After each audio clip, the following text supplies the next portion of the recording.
Have you ever thought about joining a herpes dating site because it feels safer than dealing with the judgment and the rejection out there in the real world? Or maybe you're already on one, and while it felt like a relief at first, you're starting to wonder, is this actually helping me heal, or is it keeping me stuck? Well, in this episode of Herpes Wellness, I'm going to break down what no one talks about when it comes to herpes dating platforms. I'll share the surprising ways that these sites help me, and also the truths about how they also held me back. So be sure to stick around to find out why herpes dating sites can feel like a safe haven, but can also come with emotional risks, how skipping the disclosure talk might not be as helpful as it seems, what to watch out for so you don't get boxed in or isolate yourself from the outside dating world, and the truth about where healing from the emotional side of herpes begins.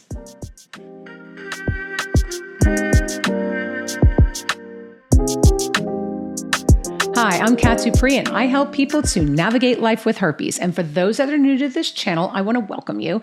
And for those that are returning, welcome back. I am so grateful to have all of you here with me today. Here at Herpes Wellness, we provide education, support, and empowerment for those living with herpes. And if you don't have herpes and you're just looking for more information, we're here to help you too. Now, before we dive in, I want to invite you to join our community by downloading the Herpes Wellness app. There you'll have free access to our forums where you can ask questions, seek advice, and help other members along their journeys. And for a limited time, we're extending our offer to anyone who signs up for the free support membership.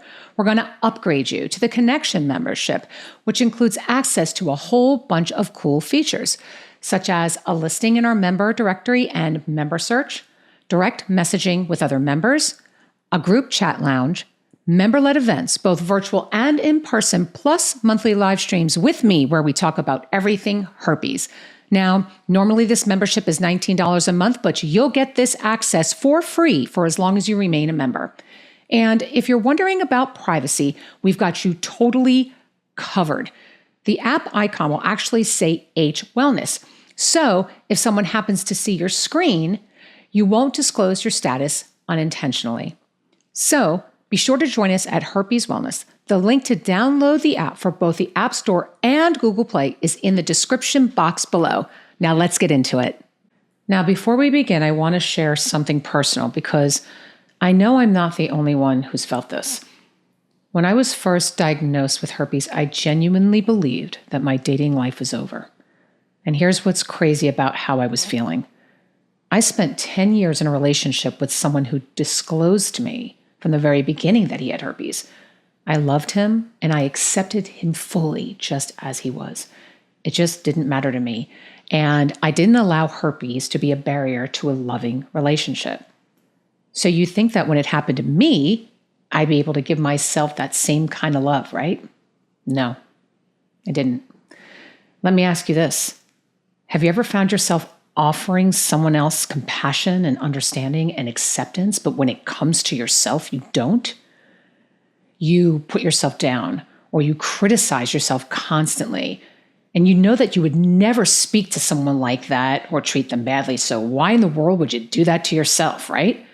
Well, that's exactly what I did. When I was diagnosed, all that understanding, compassion, and acceptance that I had for him flew completely out the window for myself. I didn't see myself as lovable anymore, and instead, I saw myself as broken. I didn't see a future where someone could want me again, so what did I do? I shut down. I stopped dating, and I told myself I was done. And on the outside, I made it sound like it was a choice. Have you ever done that too? Made excuses as to why you're single? Telling your friends or your family, oh, I'm just focusing on my career right now, or dating's not really a priority for me, all while secretly feeling like no one would ever want to touch you again, because I've been there. And because I was keeping my diagnosis secret, no one understood why I wasn't putting myself out there, why I wasn't dating after my relationship ended. They thought I was being selective or driven and independent. But the truth is, like many of you, I was scared to tell anyone the truth out of fear of judgment and shame. I was so embarrassed about my situation that I lied, not just to them, but to myself. I literally pretended that I was okay being single forever just so I didn't have to face the fear of rejection or judgment. I was terrified. I even convinced myself that I was totally fine being alone, that I didn't want to be with anyone, and that a loving relationship was a luxury I could live without. Have you ever done that? But the truth was, I wanted a relationship. I just didn't believe it was possible for me anymore.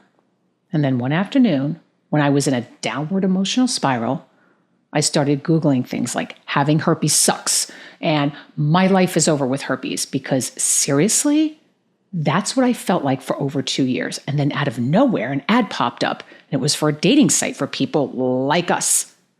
And in that moment, I just stared at the screen and I was like, what the hell? Is this even a thing?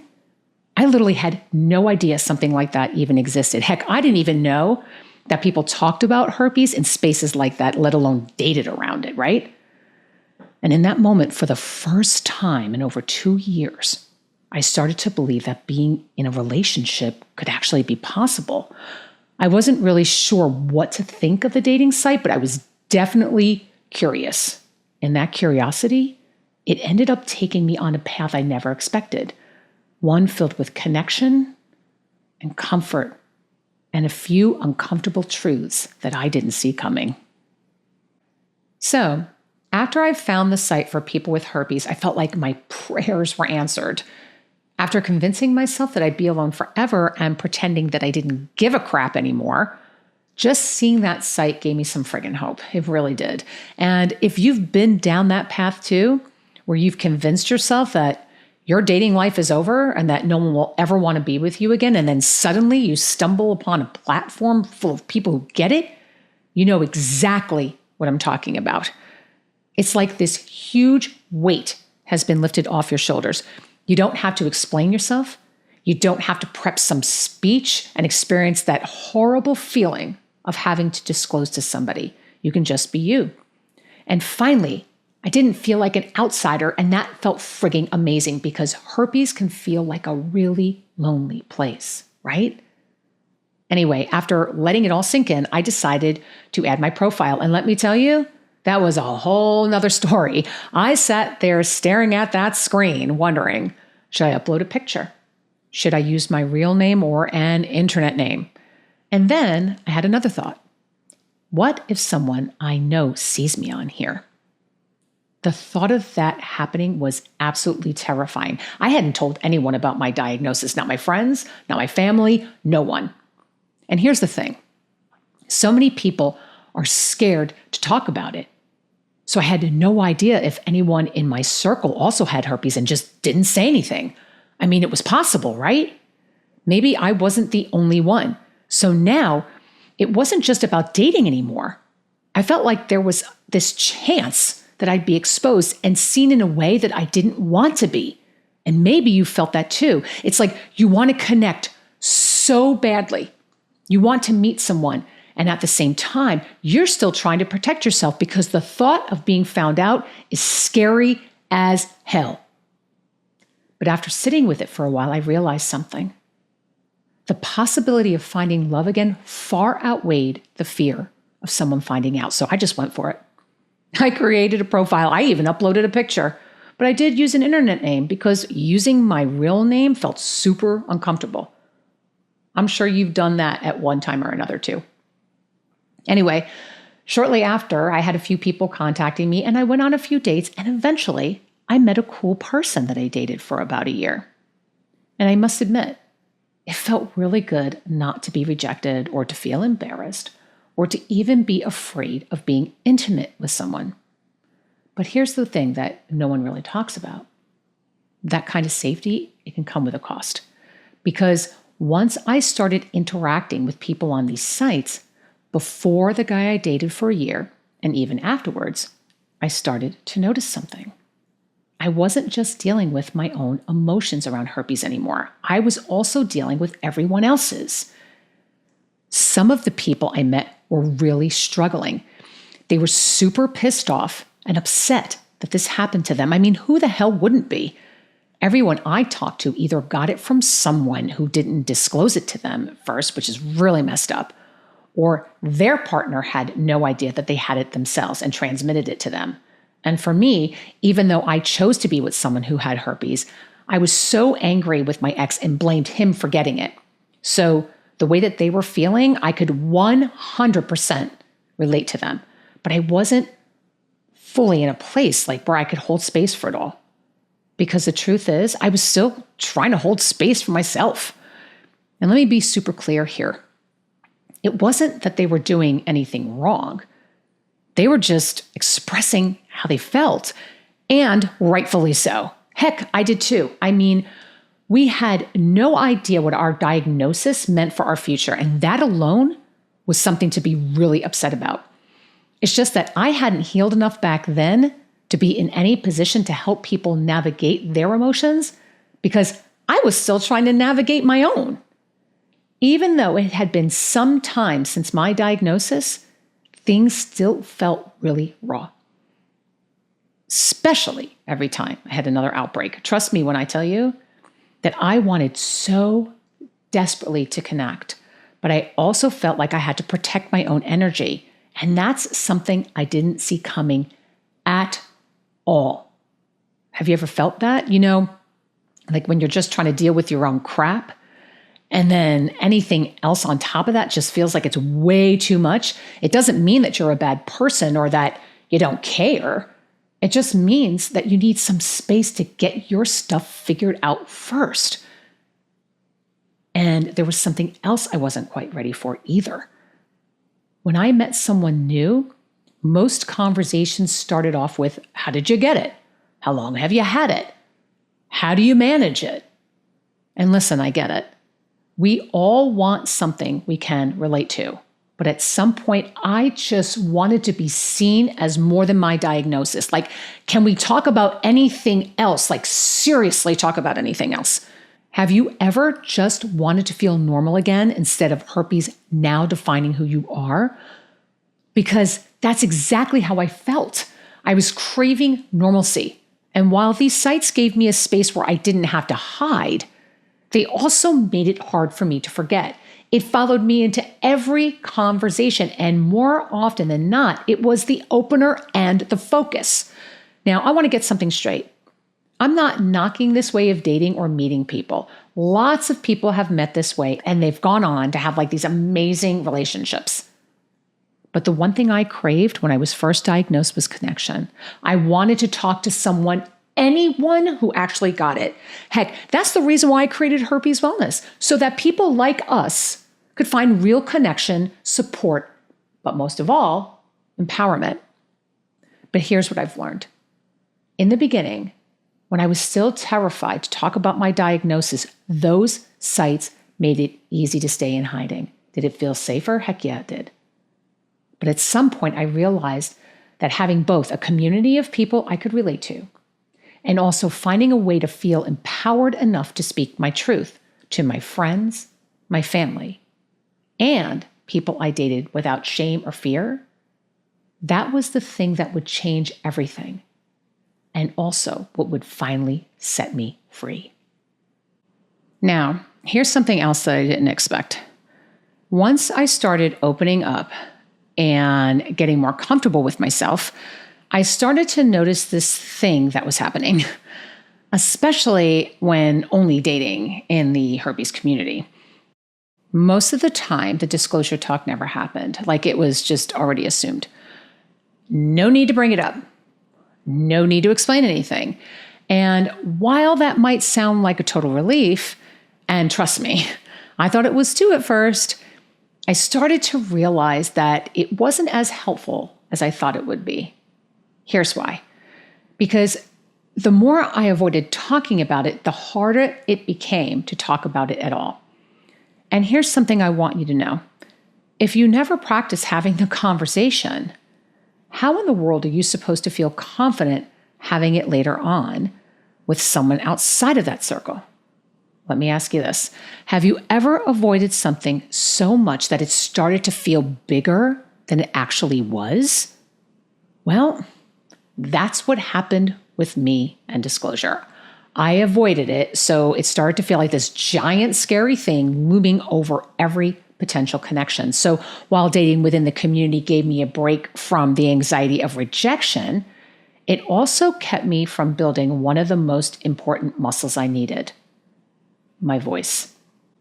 And this is where it gets real.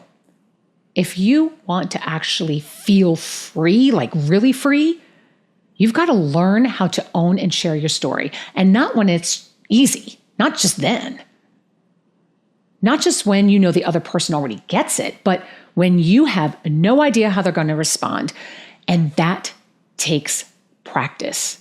So here's something I want you to try. And no, I don't mean disclosing to some rando on the street, okay? Try saying these words out loud to yourself in the mirror, in the car, in a journal, or wherever. Get used to hearing yourself say it. I have herpes. Because when that moment comes, and trust me, it will be less likely that you'll freeze like a deer in headlights. And as you're saying it, notice what comes up. Like, what emotions do you feel? Is it fear? Is it embarrassment? Is it anger or shame? Or is it something else? Whatever it is, feel it. Let it come up without judging yourself. Because all of that is a part of the healing process. And the more you practice, the more you'll move through those emotions. Little by little, they start to lose their grip on you. The more you say it, the more normal it feels. The more you own it, the less power it has over you. Herpes just doesn't scare you anymore, and it doesn't define you. You're literally retraining your brain to radically accept that it is what it is, and no matter what, you're still friggin' awesome. Now, I want to talk about something that most people don't even realize is happening until after they've been in the herpes dating environment for a while. When I first got on there, it felt like it was the answer to everything that I've been dealing with, right? The fear of dating, the fear of being rejected. And I was also still trying to come to terms with my condition. Being in a dating space where everyone got it made me feel safer. It did. I didn't have to explain anything. I didn't have to worry about the disclosure talk. It was just understood, which was super cool. But what I didn't realize at the time is that safety can start to feel like a trap if you're not careful. I started to believe that this was the only pool I was allowed to swim in now, and that I had to stay in this one lane forever. That if I wanted to date, it had to be with people who also had herpes, because no one else in the regular world would ever want to date me again. And that made me feel not only limited, but sad and frustrated and even angry at times too. And here's the thing. I'm not knocking the idea of dating people who have herpes. Not at all. What I am saying, though, is that I let my fear run the show. I let herpes make the rules instead of me, because deep down, I didn't believe that anyone else would ever want me. So I stayed in that pool. And when people outside the herpes dating world tried talking to me, I would totally blow them off. I'd act like I was completely disinterested because I convinced myself that it would never work, so why bother? But the truth is, I may have let a lot of good connections pass me by. And that sucks to admit, but it's the truth. I mean, how the heck do you know if someone's going to accept you and say yes if you don't even try putting yourself out there regardless? I even told my best friend the only people who will ever want me are the people who also have herpes. Like somehow my dating card got revoked and this was the only club I had access to now. The fish pool felt so small, and I thought that's all I deserved. And because of that belief, I almost pushed away the person I'm with now. He doesn't have genital herpes, but he was kind, emotionally mature, and genuinely interested in me. And I almost sabotaged it before it even started because I couldn't imagine him choosing me. Let me ask you something. Have you ever convinced yourself that you were undateable before anyone even had the chance to prove you wrong? Because I did that over and over again. And it wasn't the dating app's fault. It was my own fear, my own internalized crap, and the story I told myself for years. If there's anything I want you to take away or ask yourself, it's this. Dating apps made for people with herpes can be absolutely helpful, but please don't convince yourself that that's the only option you have. Be honest with yourself. Are you using them because they feel aligned with who you are and what you want? Or are you using them because you're scared that no one else would ever accept you? That's the question that changed everything for me. You don't have to box yourself in.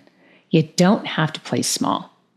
You get to decide what kind of life and what kind of love you want to experience. Herpes doesn't get to make that decision for you. You ultimately do. Now, I know this is going to sound strange coming from someone who built an online herpes community, but I'm going to be real with you. Healing doesn't start in an app. It doesn't start in a support group. And it doesn't start in the DMs with someone who gets it. It doesn't even start the first time someone accepts you after you disclose. All those things can be a part of your healing journey, but they're not where true healing begins. Real healing starts from the moment you stop looking outside yourself for proof that you're still worthy. It happens when you finally sit with the truth of your diagnosis and say, okay, this is a part of my story now, but it doesn't get to run the show. And I'll be honest, this doesn't happen overnight. It took me years to emotionally heal and come to terms with it. And during that time, I was so damn grateful to have a place to go to for support, somewhere I could turn to when I felt alone. It didn't matter if it was a dating app. I just needed people I could talk to. Until this day, I still do, because I'll say it again. Herpes can feel like one hell of a lonely journey. But over time, I realized something. Support is powerful, no doubt about it. Having people you can talk to who get it and that you can confide in, well, that's golden. But healing? That's a whole different ballgame. At first, I thought healing meant being accepted by someone else. Then I thought it meant joining a space where everyone else had herpes too. Then I thought, maybe if I read enough books, watched enough videos from experts, or had enough aha moments, I'd suddenly feel okay. I even went to therapy. But in the end, what actually made the biggest difference was getting real with myself, what I was holding on to, what I was afraid to deal with, and why I was allowing herpes to affect me the way that it did. Now, in a future episode, I'm going to dive into exactly why we let herpes take control after we're diagnosed, and what we can actually do to take our personal power back. But until then, here's what I want you to know. You don't have to wait anymore. You already have everything you need to start healing right now. Not because someone gave you permission, and not because the internet says it's possible. No. It's because you give yourself permission and you say it's possible. I mean, this is your life and it's your story. And it's also your choice to take your power back. So if you've been sitting there wondering when it's going to stop hurting, wondering when you'll stop feeling less than or damaged, or wondering when you'll finally feel like yourself again, it starts the very moment you decide to stop running from your story. You embrace and you love all of who you are, and you start owning it unapologetically. No app can do that for you. Only you can. Well, that's all I have for today. Thank you so much again for watching. And if you liked today's episode, please like and subscribe to the channel. And remember to join our free online community by searching for the Herpes Wellness app in the App Store or Google Play, or just click the link in the description below to download. And if there are any herpes topics that you'd like for me to discuss on this show, please leave it in the comments. I'd love to hear from you. Again, thanks for tuning in, and I will see you the next time on the Herpes Wellness podcast. Bye for now.